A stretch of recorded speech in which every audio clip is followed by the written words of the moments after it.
Hello, good evening friends. Welcome back to you in your show, Study with Abhishek sir.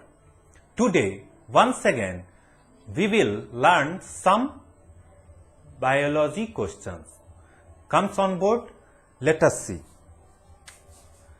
Our first question is, which of the following is not a part of digestive system? जो यहाँ पे option हम लोगों का दिया गया है उसमें से ये बताना है कि कौन सा ऐसा है जो कि डाइजेस्टिव सिस्टम का पार्ट नहीं है। तो सबसे पहले हम लोग समझते हैं ये डाइजेस्टिव सिस्टम क्या होता है और इसका पार्ट क्या होता है। जो भी हम लोग फूड को टेक करते हैं तो वो फूड ब्रेक डाउन होता है किसमें? फैट में, कार्बोहाइड्रेट्स, प्रोटीन, मिनरल्स, विटामिन, इसमें ये फूड ब्रेक होते हैं। तो ये जो प्रोसेस स्टार्ट होता है वो कहां से स्टार्ट होता है? ये हमारे माउथ से स्टार्ट हो जाता है, लार्ज इंटेस्टाइन तक लास्टली जाता है। तो माउथ से जो लार्ज इंटेस्टाइन तक जाता है इस पूरे पार्ट का क्या नाम है? इस पूरे पार्ट का नाम होता है एलिमेंट्री कैनाल। इसमें क्या आ जाता है? माउथ आ जाता है हमारे लोगों का, ऑसोफेगस आ जाता है जिसमें कि आता है फेरिंग्स, लैरिंग्स, ट्रैकिया, ये सब आ जाता है ऑसोफेगस में। देयर आफ्टर आ जाता है स्टोमक, इसके बाद चला जाता है small intestine, thereafter large intestine. यहां तक इसका डाइजेशन का प्रोसेस होता है जो भी हम लोग टेक करते हैं उसका।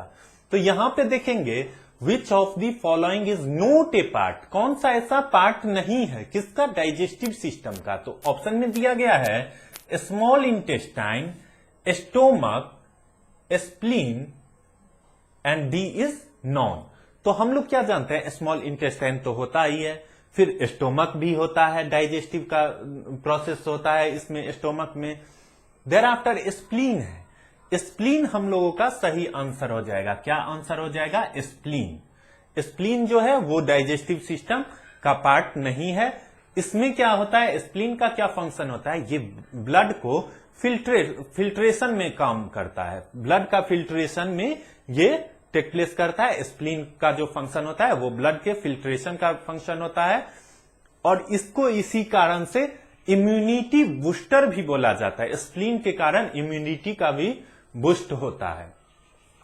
Comes on there after question number second. Question number second पे आने से पहले आप लोगों को बता दें, अगर आप लोग इस चैनल को लाइक और सब्सक्राइब नहीं किए हैं तो इस चैनल को लाइक और सब्सक्राइब कर लीजिएगा और इसी तरह का क्वेश्चन हम लोग डेली देखते हैं। तो आइए अब देखते हैं question number second. Deficiency of vitamin D causes, जो भी विटामिन डी के कारण से जो भी हम लोगों का डिजीज अपियर हो जाता है वो इनमें से कौन सा है, ऐसा हम लोगों को ऑप्शन से बताना है। तो फर्स्ट ऑप्शन क्या है? Rickets, night blindness, goitre, none. तो जो हम लोगों का विटामिन डी के रीजन से आता है ये इसमें क्या होता है? तो हम लोगों के बोन का डेंसिटी क्या होता है? कमने लगता है। तो जनरली ये तो कमी किसमें होती है? जो भी चिल्ड्रन रहते हैं उसमें ज्यादातर पाया जाता है। इस डिजीज को क्या बोलते हैं? रिकेटस। इसमें क्या होता है? बोन का डेंसिटी जो है वो क्या होने लगता है? विटामिन डी के कम होने के कारण कमने लगता है। Thereafter comes on question number 3। Normal human blood pressure is, जो भी नॉर्मल ह्यूमन रहता है उनका ब्लड प्रेशर कितना होता है? तो अभी बहुत सारे जो पीपल्स हैं वो क्या कर रहे हैं? सफर कर रहे हैं किससे? ब्लड प्रेशर के प्रॉब्लम से। तो हम लोगों के लिए ये जानकारी बहुत ही अच्छी होगी जो हम लोगों को पता रहेगा जो नॉर्मल ह्यूमन बीइंग्स है उसका ब्लड प्रेशर कितना रहना चाहिए। तो अच्छा है। तो यहां पे दिया गया है 110/110, नहीं ये तो नहीं रहना चाहिए। 120/70 ये भी नॉर्मल ह्यूमन का नहीं है ब्लड प्रेशर।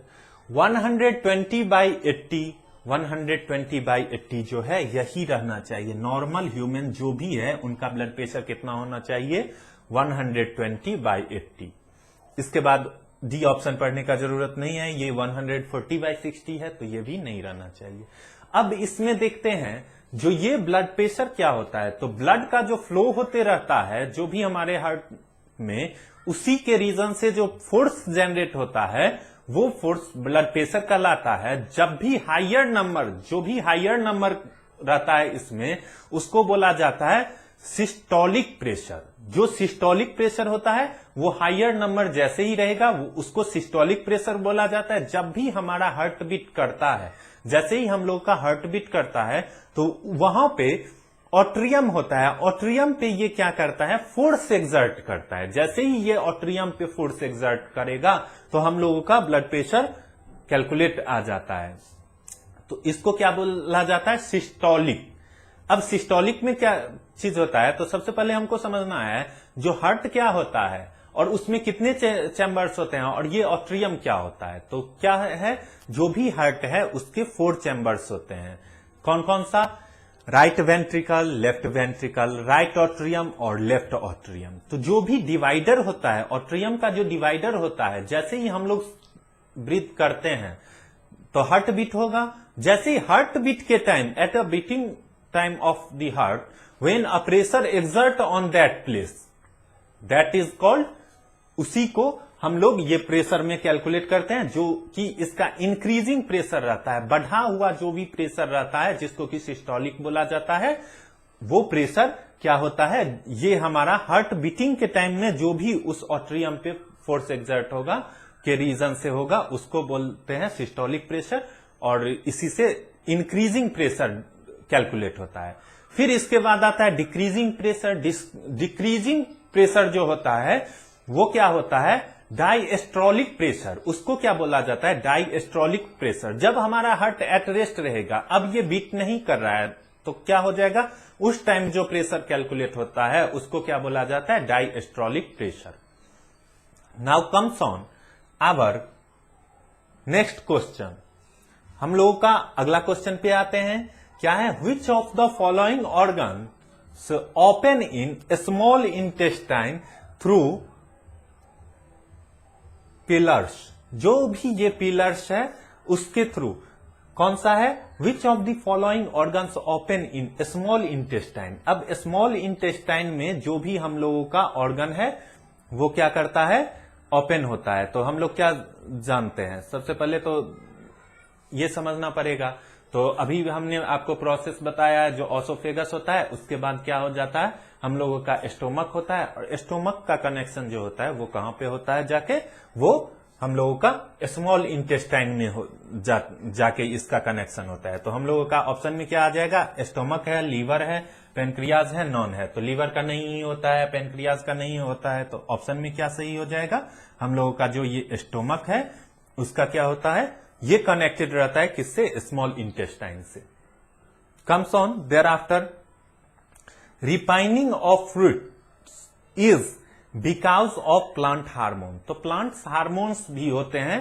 तो प्लांट्स हार्मोन्स का क्या फंक्शन होता है, जो भी प्लांट का ग्रोथ है उसमें वो हेल्प करते हैं। विदाउट प्लांट हार्मोन्स प्लांट का ग्रोथ नहीं हो सकता है। जैसे ह्यूमन बॉडी का हार्मोन्स का डिफरेंट हार्मोन्स के डिफरेंट फंक्शंस हैं, उसी तरह प्लांट्स हार्मोन्स के भी डिफरेंट फंक्शंस है, जिसमें जिब्रेलिन आ जाता है, साइटोकिनिन्स आ जाता है, एब्सिक एसिड आ जाता है, ऑक्सिन आ जाता है। तो इसमें देखेंगे जो हम लोगों का जिब्रेलिन जो है उसका क्या फंक्शन होता है, वो ब्रेक करता है, ब्रेक दी डोरमेंसी। जो भी डोरमेंसी होता है उसके ब्रेक करने में उसका वर्क होता है। फिर इसी के अकॉर्डिंग यहां पे देखेंगे, ripening of fruit is because of the plant hormones. जो भी फ्रूट्स का रिपाइनिंग होता है मीन्स पकना।